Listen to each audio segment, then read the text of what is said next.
Analyser les frottements. Je lis l'énoncé et visualise la situation en repérant les informations utiles portées sur le schéma fourni.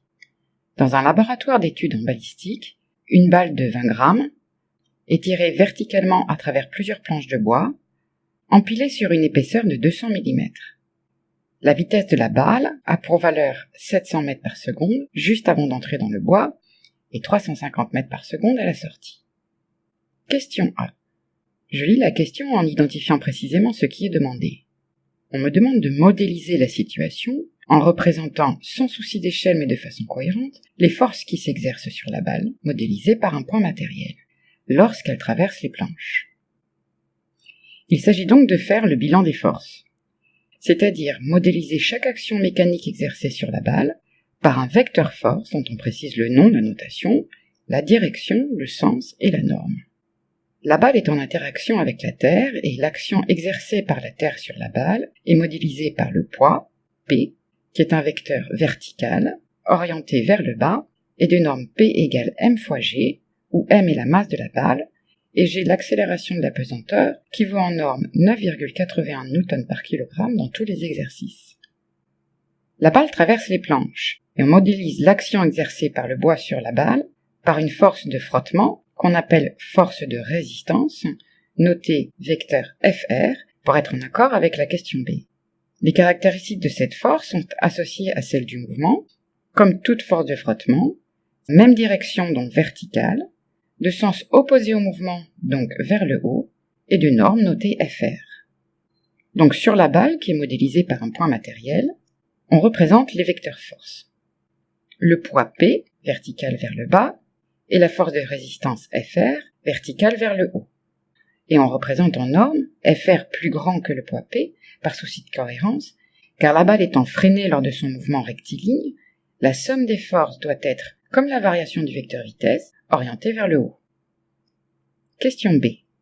Je lis la question en identifiant précisément ce qui est demandé.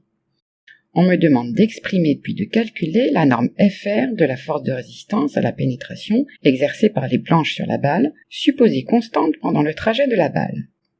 Donc on me demande la norme FR. Je repère alors les données utiles pour répondre à la question.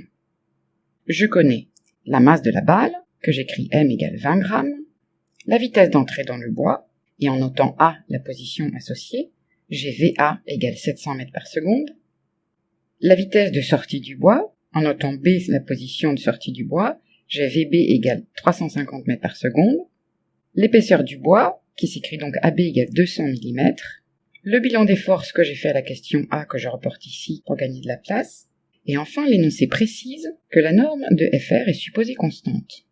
Donc comme le vecteur FR va garder même direction, même sens au cours du mouvement, si sa norme en plus est constante, alors la force de résistance FR est constante. Je cherche alors dans le cours ce qui relie ce qu'on demande à l'ensemble des données.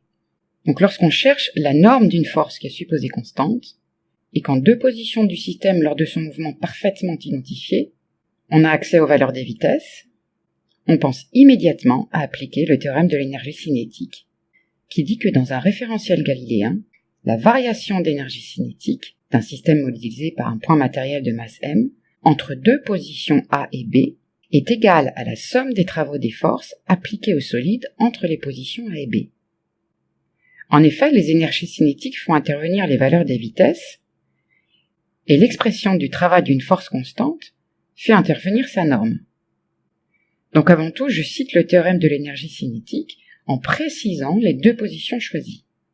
D'après le théorème de l'énergie cinétique appliqué à la balle de masse m égale 20 grammes, dans le référentiel du laboratoire supposé galiléen, entre la position A d'entrée dans le bois à la vitesse VA égale 700 mètres par seconde et la position B de sortie à la vitesse VB égale 350 mètres par seconde, la variation d'énergie cinétique est égale à la somme des travaux des forces appliquées entre A et B.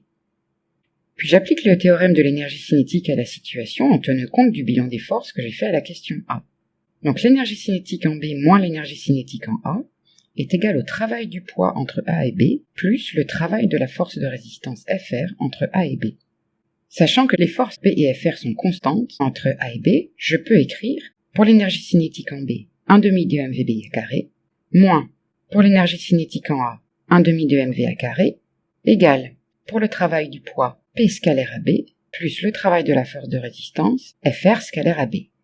Ensuite, comme j'ai affaire à des produits scalaires, j'exprime les travaux des forces en tenant compte de l'orientation des vecteurs. Donc 1 demi de mvb carré moins 1 demi de mva carré égale.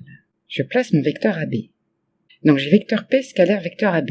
Donc j'ai norme de P égale mg fois AB fois le cosinus de l'angle entre P et AB qui vaut 0 degré, donc cosinus 0 degré qui vaut 1. Donc finalement, je garde uniquement mg fois AB, plus vecteur FR scalaire vecteur AB, donc FR fois AB, fois le cosinus de l'angle entre FR et AB qui vaut 180 degrés, donc cosinus 180 degrés, qui vaut moins 1, ce qui donne finalement moins FR fois AB. J'extrais alors FR en donnant son expression littérale en fonction des données de l'énoncé. Donc 1 demi de mvb carré moins 1 demi de mva carré moins mg fois AB égale moins FR fois AB. Donc FR égale moins 1 sur AB multiplié par 1 demi de mvb carré moins 1 demi de mva carré moins mg fois AB. Et en factorisant m qui apparaît dans chaque terme et en regroupant les termes en v carré, j'ai FR égale moins m sur AB multiplié par vb carré moins va carré sur 2 moins g fois AB. Voilà pour l'expression littérale. Je donne alors l'expression numérique en effectuant les conversions d'unités.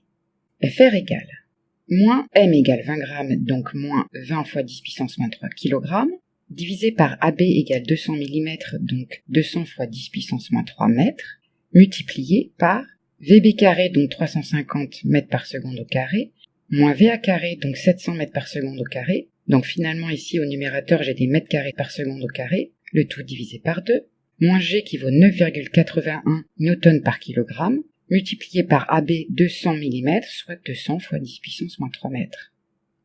Puis je fais l'application numérique en gardant le nombre adapté de chiffres significatifs.